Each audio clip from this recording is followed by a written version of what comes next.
Welcome to another episode of Marcelina, Lake Ontario. Well, I really wanted to be out sailing by now, but as I mentioned in the previous video, I've had a bit of a battery charging situation. That means that if I did have the boat in the water, I wouldn't be able to leave the dock, so there's no point in putting it in. It all goes back to last summer when I removed the diesel engine and replaced it with an electric motor. To drive the electric motor, I ordered two custom-made lithium-ion batteries, lithium iron phosphate to be precise. All winter I worked on a communication issue with the batteries so I could determine the charge status, but with no success. Then a couple of months ago I realized that I couldn't even charge the batteries.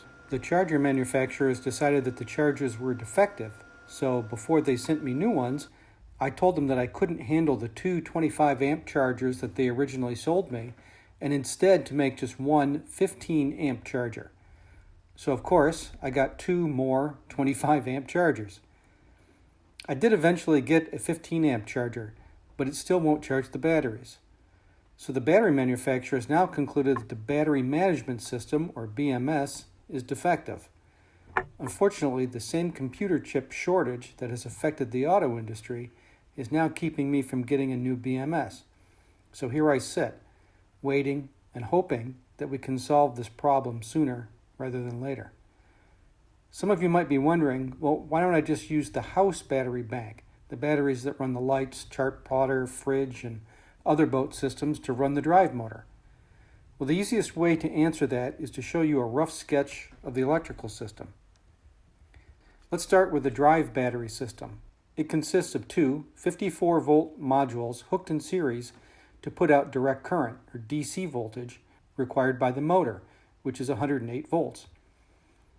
These batteries are charged with a custom-made charger that provides 108 volts DC based on an input of 110-volt AC power, or alternating current.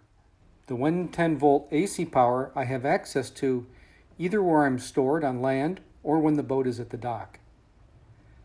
Now the house bank consists of 12-volt DC batteries, also lithium-ion, hooked up in parallel so that the output voltage is 12 volts, which is necessary to run all the house loads, chart plotter, lights, etc. I show one battery in black and the rest in gray because I currently only have one of these batteries, but I plan to add 5 more to roughly equal the total energy capacity of the drive batteries. You'll see why I'm doing this in a minute. So the house bank is also charged with 110 volt AC shore power through an inverter charger. Now, to charge the house bank when away from the marina, such as while staying at anchor or while on a long voyage, most boats just run their engine, which turns an alternator, which charges the battery. Obviously, I don't have an engine or alternator, so I need some other means of charging the house bank so I can operate independent of shore power. That's where solar panels and a wind generator come in. I only have one panel at the moment, but like the battery bank itself, this will increase quite a bit in the next year or so. The solar power runs through a charge controller which manages the charging of the house bank. Now, the inverter function of an inverter charger is to take that 12-volt DC house bank voltage and provide 110-volt AC power. Typically, this is for things like charging laptop computers or running coffee makers, or things like that aren't necessarily available in a 12-volt DC version. But for my purposes, I can use that inverter output to run the charger to replenish the drive batteries. However, the typical house bank only has a capacity of about 4 kilowatt hours, while my drive batteries have a 21 kilowatt hour capacity. So charging the drive bank from a typical house bank would hardly be worth it. That's why I'm building up the house bank capacity to roughly equal the drive bank. That said, even with this extra power available to the drive bank, I'll need to be pretty miserly with power consumption, both with the drive motor and with the house loads, because multiple solar panels and a wind generator will likely only provide a small bit of power beyond my daily usage. So once the drive and house banks are depleted, it could take many days, even weeks possibly, to fill them back up. So while we wait to sort out the battery situation, I've still been busy on lots of other projects. Mike at Freestyle Restorations modified the new cushions so they all fit properly. I also bought some leather and zippers, and Mike was able to make some custom turnbuckle covers for me.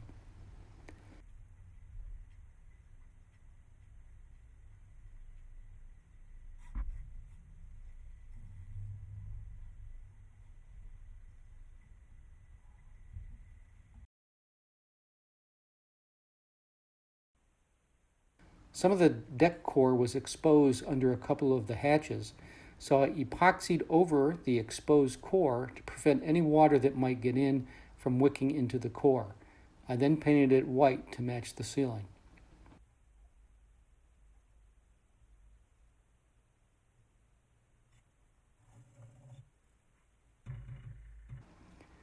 The doors to the forward cabin and head needed some modifications, so in addition to refinishing them, I installed new latches and magnetic stops to keep the doors from swinging around when the boat is moving.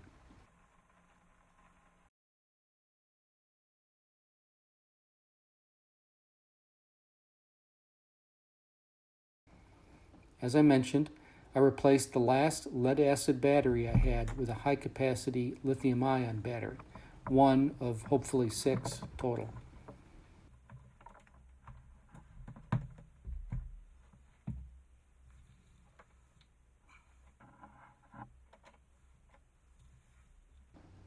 The solar charge controller was replaced with a new one that was capable of charging lithium-ion batteries. Unfortunately, the original charge controller that came with the boat had failed, and believing that it could charge lithium-ion batteries, I replaced it with an identical model. But I was wrong, and now I need to replace the brand new charge controller with a different model. Live and learn. The inverter charger I had is capable of charging lithium-ion, but I had to change the settings. In preparation for eventually going in the water and moving supplies aboard for some cruising of Lake Ontario, I hope, someday, I cleaned up and painted all the storage areas under and behind the settees and under the forward bunk.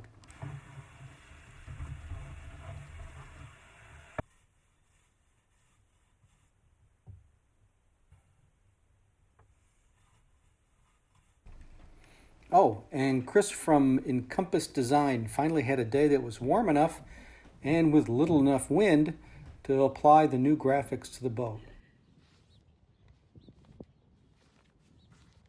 Looks great.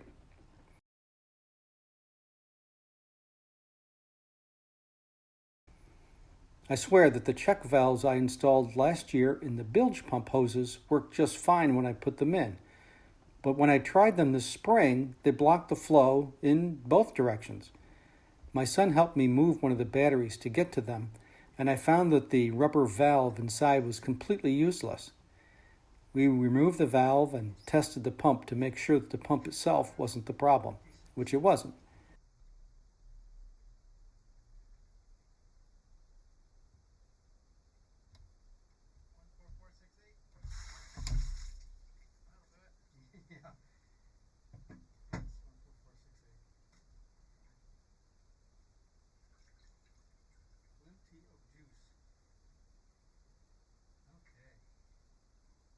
I've since pitched the old check valves and installed new models, which work perfectly.